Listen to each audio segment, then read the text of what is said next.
Eu jamais imaginei que a minha própria família teria coragem de me levar para um tribunal, simplesmente porque eu consegui conquistar a minha casa e meu apartamento na praia com o meu próprio esforço. Depois de anos sendo tratada como a filha rejeitada, eles tentaram fazer o inimaginável, exigir na justiça que eu entregasse tudo que construí para eles, como se minha vida inteira lhes pertencesse. O que eles não esperavam é que, ao fazer isso, acabariam revelando segredos, mentiras e vergonhas que esconderam por décadas e que tudo viraria contra eles dentro da sala de audiência. Se você quer saber como eu virei esse jogo e como meus pais e minha irmã mimada começaram a pagar caro pelo que fizeram comigo, escute essa história até o final. Você não vai acreditar no que aconteceu. Olá, seja bem-vindo ao canal Histórias que Machucam. Curta e se inscreva nesse canal. Aproveite e ative as notificações. Comente aqui de qual cidade você está assistindo. Vou adorar saber e deixar um coração no seu comentário. Vale lembrar que os nossos vídeos não são relatos reais. São histórias voltadas apenas para o entretenimento. Toda a criação e edição são feitas pelo proprietário do canal. Eu costumava achar que algumas pessoas nasciam simplesmente destinadas a serem invisíveis dentro da própria família. Cresci em Belo Horizonte, numa casa grande que parecia menor a cada ano, não por causa das paredes, mas pela forma como meus pais e minha irmã Renata me comprimiam para dentro de um canto simbólico, onde minhas opiniões, escolhas e sentimentos valiam menos que o tapete da sala.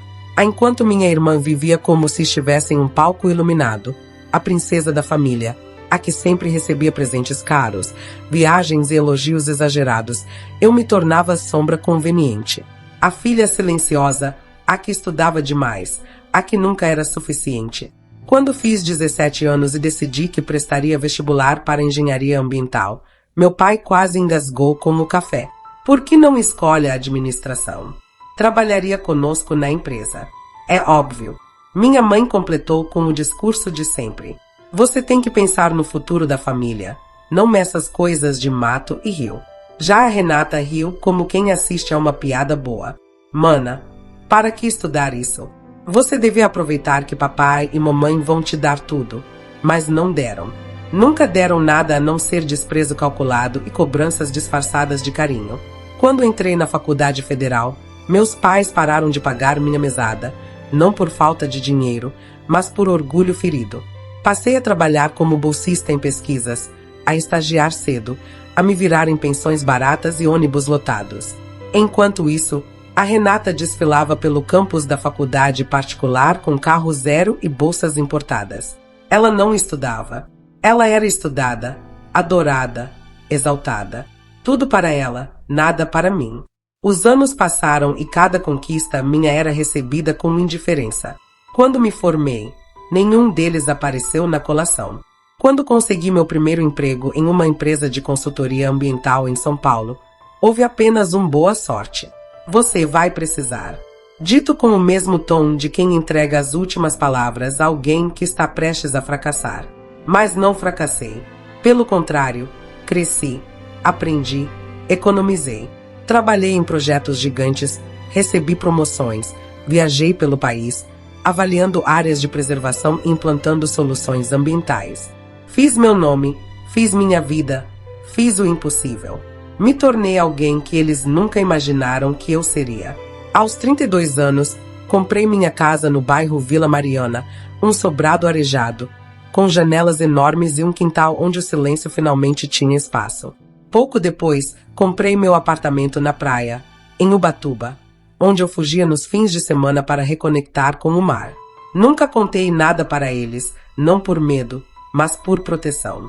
A paz que conquistei era preciosa demais para ser compartilhada com quem sempre tentou destruí-la. Só que o Brasil é grande, mas as fofocas correm rápido. E bastou uma única foto postada por uma amiga, mostrando a vista do meu apartamento na praia, para minha família descobrir o que eu havia construído. Não demorou 2 dias para meu celular tocar. Era meu pai. A voz firme, autoritária, como se ainda tivesse qualquer controle sobre mim. Você vai transferir sua casa e o apartamento da praia para o nome da família. Você nos deve isso. Nós criamos você. No fundo, ouvi a voz da minha irmã com aquele tom meloso e irritante. Mana, faz isso logo. Depois você compra outra casa para você. Família vem em primeiro lugar. Eu ri. Ri como quem finalmente entende a piada inteira. Isso jamais vai acontecer. Nunca. Naquela ligação, eles perceberam que eu não era mais a menina calada que eles conseguiam manipular. E foi então que fizeram o impensável. Me processaram, exigindo que eu transferisse os imóveis para eles como se tivessem qualquer direito sobre minha vida. Eles entraram naquele tribunal achando que me destruiriam, mas naquele momento eles começaram a pagar caro por tudo que fizeram comigo. Quando recebi a notificação do processo, fiquei alguns segundos apenas encarando o envelope sobre minha mesa, como se ele pudesse se dissolver caso eu demorasse o suficiente. Mas não se dissolveu. Era real. Meu pai, minha mãe e a minha irmã tinham formalizado judicialmente a exigência absurda de que eu transferisse para eles minha casa e meu apartamento na praia, como se meus bens fossem extensão natural do patrimônio da família. Era quase cômico. Quase. Se não tivesse sido tão cruel. Abri o envelope e comecei a ler. A petição inicial dizia que eu havia adquirido meus imóveis graças à estrutura familiar e que minha ingratidão justificava que tudo fosse colocado de volta no nome da família. Eles alegavam que me sustentaram por anos, que investiram em minha educação, uma mentira descarada, e que, portanto, eu tinha responsabilidade moral e financeira de devolver o que, na verdade, lhes pertencia. Ao final, o pedido explícito transferência compulsória dos 2 imóveis, assinado pelos 3, inclusive pela minha irmã Renata, que até onde eu sabia nunca tinha assinado nada além de cupons fiscais de lojas caras. Fechei o envelope devagar e respirei fundo. Uma parte de mim queria chorar, não pela agressão em si, mas porque em algum lugar muito profundo ainda existia a ferida de nunca ter tido uma família normal. A outra parte de mim, a parte que eu mesma construí, assumiu o controle. Não era hora de lamentar, era hora de agir. Liguei para minha advogada, doutora Fernanda Castilho, uma das melhores em direito civil e patrimonial de São Paulo, alguém que eu contratara anos atrás quando comecei a construir meu patrimônio. Expliquei brevemente a situação e ela pediu que eu fosse imediatamente ao escritório. No caminho, enquanto observava a cidade através da janela do Uber, senti algo que não sentia há anos, um fio de raiva queimando por dentro, quente e lúcido. Não por aquilo que fizeram comigo agora, mas por tudo que fizeram durante a vida inteira, como se tivessem desenterrado de propósito cada pedaço de dor que passei tentando superar. Quando cheguei ao escritório, Fernanda me recebeu com a calma de quem já viu absurdos piores, mas se impressionou com aquele. Eles realmente querem tomar seus imóveis? Ela perguntou, folheando os documentos. Querem, respondi. E ainda acham que são vítimas. Ela fechou a pasta com firmeza. Isso não vai prosperar, mas prepare-se. Eles vão tentar transformar isso num circo emocional. Pessoas assim não suportam ver alguém que consideravam inferior se dar bem. Concordei. Era exatamente isso. Eles nunca suportaram a ideia de que eu pudesse viver bem sem depender deles. Para meus pais, ser independente era sinônimo de ingratidão. Para minha irmã, significava simplesmente que eu não tinha utilidade. Fernanda começou a me explicar a estratégia contestação, provas, testemunhas, histórico financeiro, tudo para deixar claro que eles jamais contribuíram com meus estudos, minha formação ou qualquer parte do que construí. Você não tem nada a temer, ela garantiu, mas prepare-se para revê-los. Eles vão comparecer à audiência. Meu estômago apertou. Não de medo, mas de algo que eu aprendi a reconhecer. Nojo.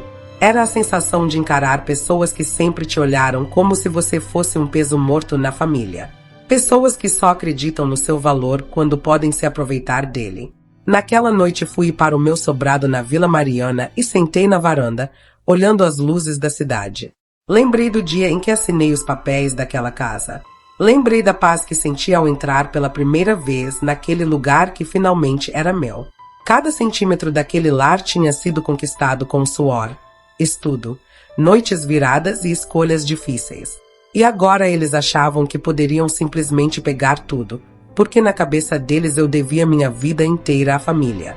Não deviam saber que eu anotei cada centavo que paguei durante a faculdade. Não deviam saber que as bolsas e estágios que me sustentaram eram frutos do meu esforço, não deles. Não deviam saber que enquanto eles me ignoravam, eu construí algo sólido dia após dia, em silêncio. E agora queriam arrancar isso de mim. Olhei para o céu nublado e senti algo crescer dentro de mim. Não era tristeza, era força. Era como se todas as versões mais jovens de mim, a menina que chorou escondida, a universitária que pegava ônibus às 6 da manhã, a recém-formada que ouvia previsões de fracasso, estivessem finalmente dizendo juntas agora chega. A audiência estava marcada para dali a 3 semanas. E se eles achavam que iriam me destruir, não tinham ideia do que os esperava. Os dias que antecederam a audiência passaram em uma mistura de silêncio e inquietação. Eu seguia minha rotina no trabalho, analisando relatórios ambientais, coordenando equipes, viajando para visitas técnicas, mas por trás de cada tarefa havia a sombra constante daquilo que estava prestes a acontecer. Não porque eu duvidasse da justiça, mas porque sabia que enfrentaria pessoas capazes de qualquer coisa quando sentem o próprio ego ameaçado. Na semana anterior à audiência, Fernanda me chamou para uma reunião final de preparação. Quando entrei na sala dela, encontrei uma mesa repleta de documentos, contratos de compra, comprovantes de transferência, extratos bancários, declarações de imposto de renda, tudo perfeitamente organizado. Eles vão tentar invalidar sua independência, ela explicou. Vão dizer que você teve a ajuda deles. Então vamos provar, ponto por ponto, que você construiu sua vida sozinha. Sentei-me e comecei a revisar cada documento. Ali, diante de mim, estavam os últimos 15 anos da minha vida, traduzidos em números, assinaturas e comprovantes. Cada emprego, cada bolsa, cada promoção, cada parcela paga, tudo estava registrado. Era quase poético. Enquanto minha família construía narrativas falsas, eu havia construído fatos. Fernanda respirou fundo e apoiou os cotovelos na mesa. Eles contrataram um advogado agressivo, daqueles que tentam desestabilizar emocionalmente para ver se você contradiz algo. Não caia na armadilha. Ela sorriu de leve. Você tem mais controle emocional do que muita gente imagina. E eu sabia disso. Minha vida inteira tinha sido, de certa forma, um treinamento emocional involuntário. Quando você cresce ouvindo críticas disfarçadas, silêncio calculado e manipulação emocional, aprende a se manter firme mesmo quando tudo te empurra para baixo. Eu conhecia as estratégias deles. 2 dias antes da audiência, recebi uma ligação inesperada. Minha prima Débora. Ao contrário do resto da família, ela nunca me tratou mal, mas também nunca se envolveu nos conflitos. Fiquei sabendo do processo. Ela disse com hesitação. Sinto muito, isso é absurdo. Agradeci. Conversamos por alguns minutos, então ela comentou algo que me fez parar. Sua mãe está confiante. Ela vive repetindo que vocês vão recolocar as coisas no lugar. Diz que você precisa lembrar quem manda. O velho discurso, o velho mundo deles, o universo onde eu era uma peça que deveria se encaixar sem questionar. Ela continuou. E a Renata? Perguntei. Débora hesitou. Anda dizendo que vai ficar com o apartamento da praia. Está contando para todo mundo como se já fosse dela. Minha respiração ficou mais pesada. Não por medo, mas por indignação pura. Eles realmente acreditavam que tinham o direito de tomar o que eu construí. Não entendiam a gravidade do que estavam fazendo, ou entendiam perfeitamente e não se importavam. Quando desliguei, senti algo dentro de mim se realinhando. Não era mais apenas sobre ganhar a ação. Era sobre pôr um fim na história de abuso, humilhação e desvalorização que me acompanhava desde a adolescência.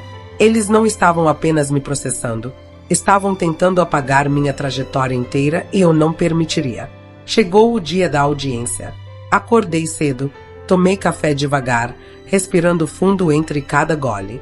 Escolhi uma roupa simples, elegante, que refletisse exatamente quem eu era. Uma mulher independente, firme, segura. Quando cheguei ao fórum, encontrei Fernanda na porta. Hoje você só precisa ser você mesma, ela disse. O resto nós cuidamos. Entramos na sala de audiência. Meus pais estavam sentados lado a lado, rígidos, com expressões que misturavam superioridade e falsa indignação. Minha mãe usava um blazer caro, como se a aparência pudesse preencher o vazio moral. Meu pai encarava o chão, mas eu sabia que era fingimento, que ele queria parecer vítima. Já Renata estava impecável como sempre. Maquiagem perfeita, roupas caras e aquele ar de quem acredita estar no centro do universo. Quando perceberam minha entrada, senti os olhares cruzados. Minha mãe levantou o queixo como se eu fosse uma intrusa na própria sala. Renata olhou meus sapatos, minha bolsa, minha roupa, como se estivesse avaliando uma concorrente em um desfile.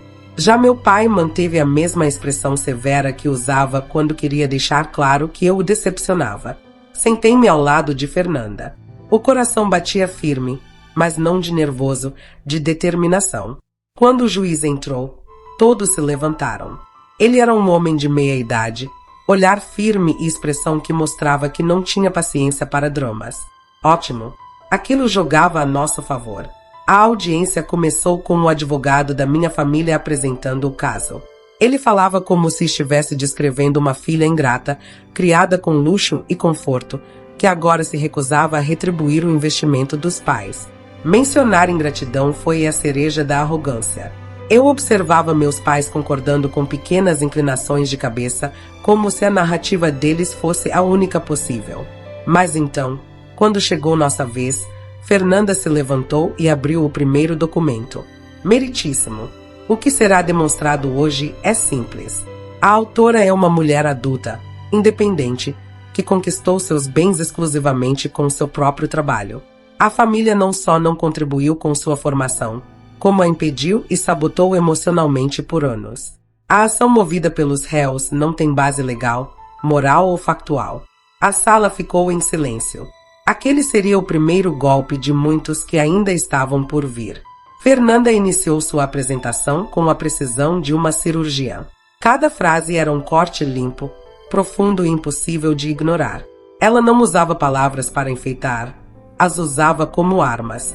Eu observava o juiz acompanhar cada ponto com atenção, enquanto meus pais e minha irmã começavam a trocar olhares inquietos. Era a primeira rachadura real na confiança arrogante deles. Aqui estão, Fernanda prosseguiu, cópias das declarações de imposto de renda da minha cliente desde os 18 anos de idade. Veremos que não há registro de pensão, ajuda financeira, mesada ou qualquer transferência de valores oriunda dos réus. Pelo contrário, a autora permaneceu economicamente independente desde que ingressou na universidade. O advogado da minha família pigarreou desconcertado. Meu pai franziu a testa. Minha mãe cruzou os braços com força, como quem tenta se agarrar à própria versão da história. A Renata, por outro lado, parecia estar perdendo o ar. Não por arrependimento, mas porque pela primeira vez percebia que talvez o mundo real não funcionasse pelas regras que ela sempre ditava. Fernanda continuou abrindo outra pasta. Estes são os contra-cheques da autora, comprovantes de estágios, bolsas de pesquisa e salários acumulados ao longo dos anos. Aqui estão as cartas de recomendação de antigos supervisores, registros de contratos, extratos de poupança e investimentos. Tudo construído exclusivamente por mérito próprio. Meu pai balançou a cabeça e murmurou algo para o advogado, que corou e tentou se recompor. A juíza ergueu uma mão. Silêncio, por favor, continuem.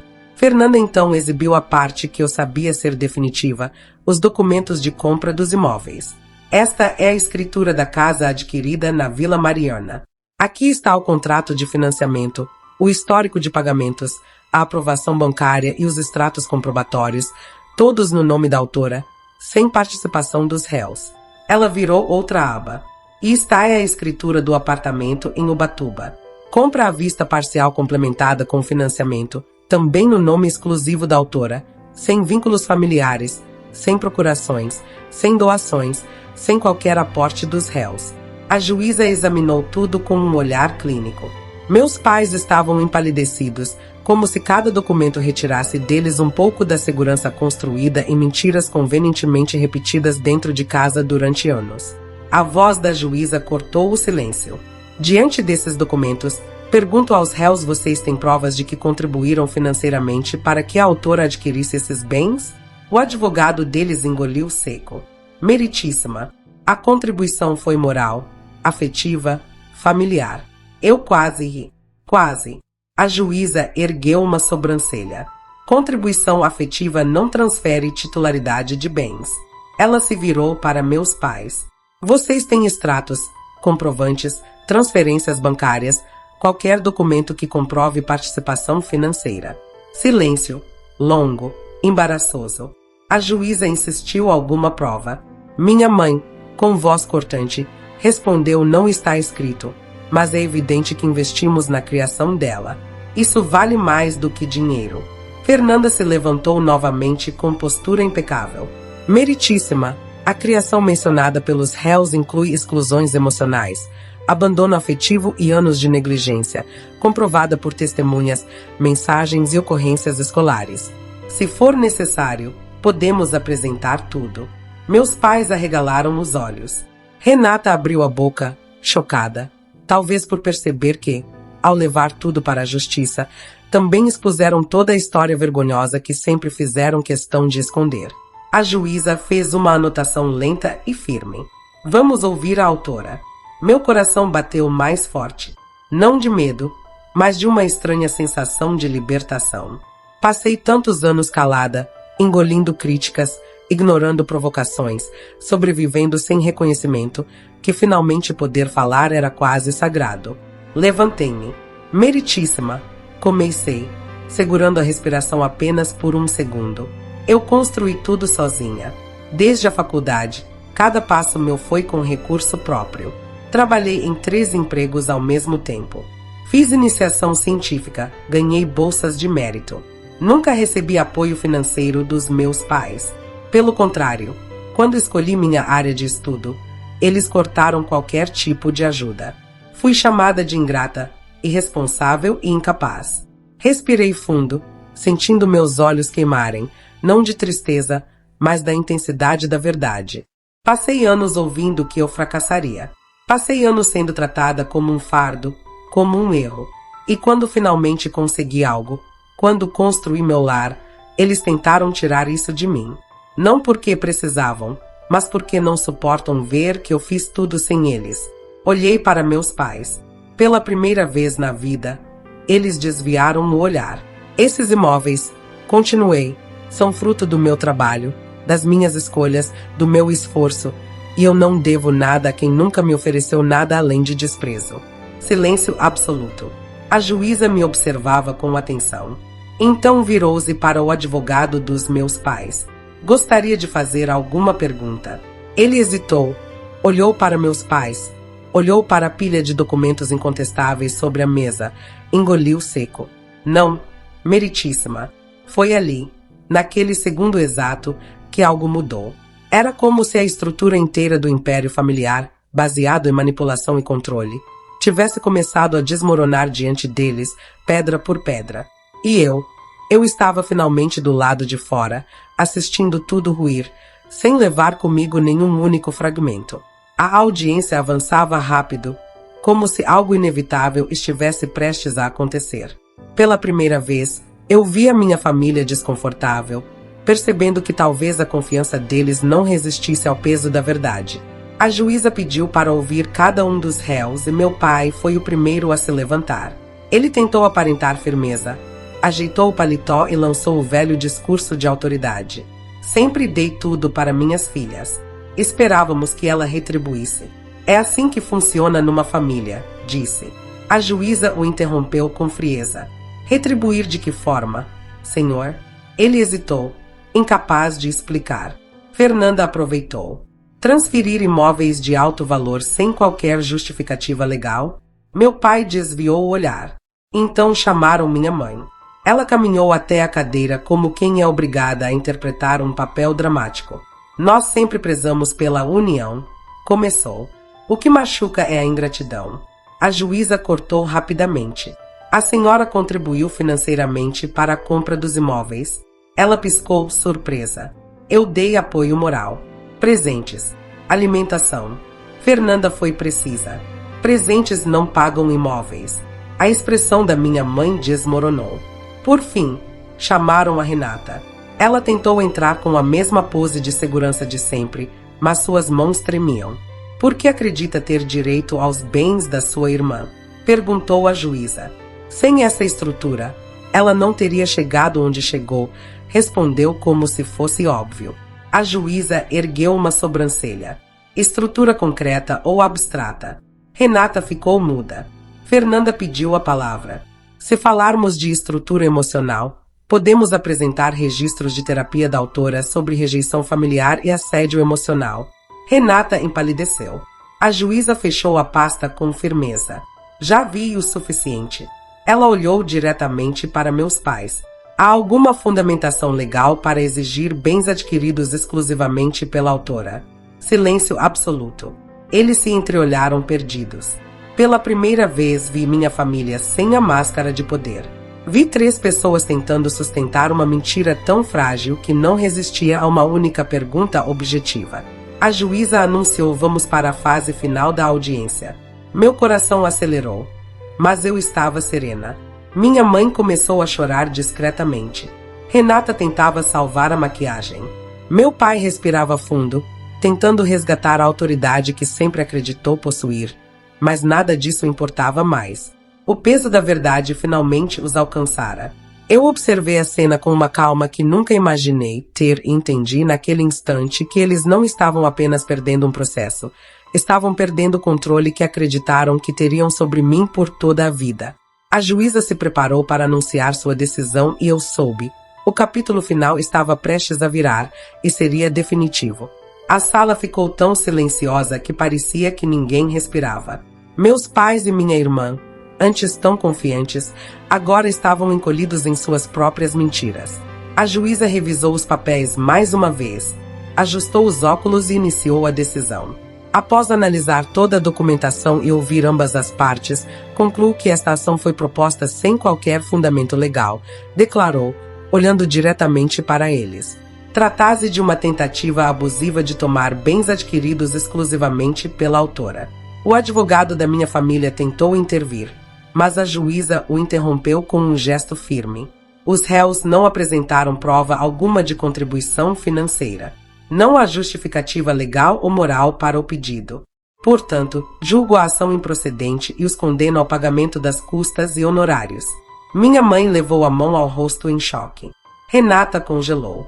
Meu pai parecia menor do que eu já ouvira, mas a juíza não terminou. Antes de encerrar, quero registrar algo importante, disse ela, encarando cada um deles. A autora demonstrou independência e equilíbrio. Já vocês tentaram transformar a própria filha em inimiga porque não suportaram seu sucesso. Isso não é família, é abuso. Minha mãe explodiu. A senhora não sabe da nossa vida.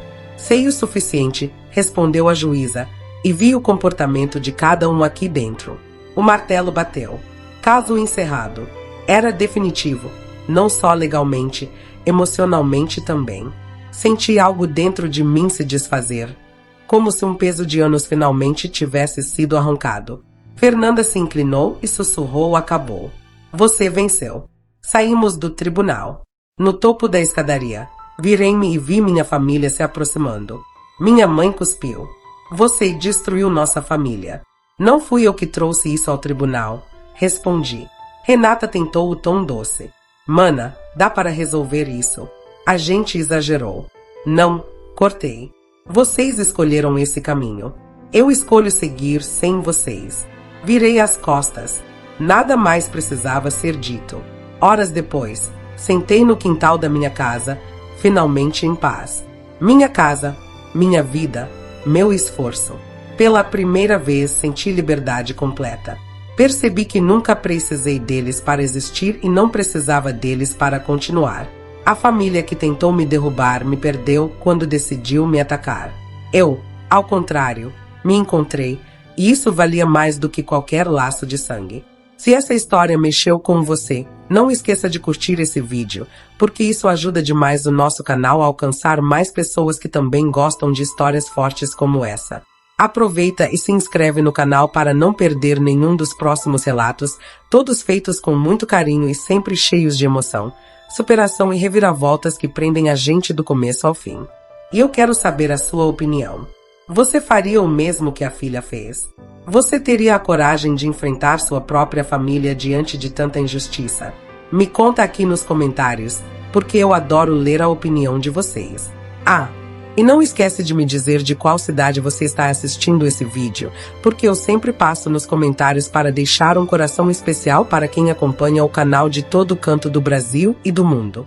E claro, se você conhece alguém que vai se identificar com essa história, compartilhe o vídeo.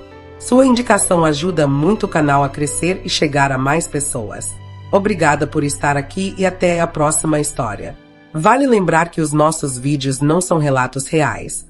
São histórias voltadas apenas para o entretenimento. Toda criação e edição são feitas pelo proprietário do canal.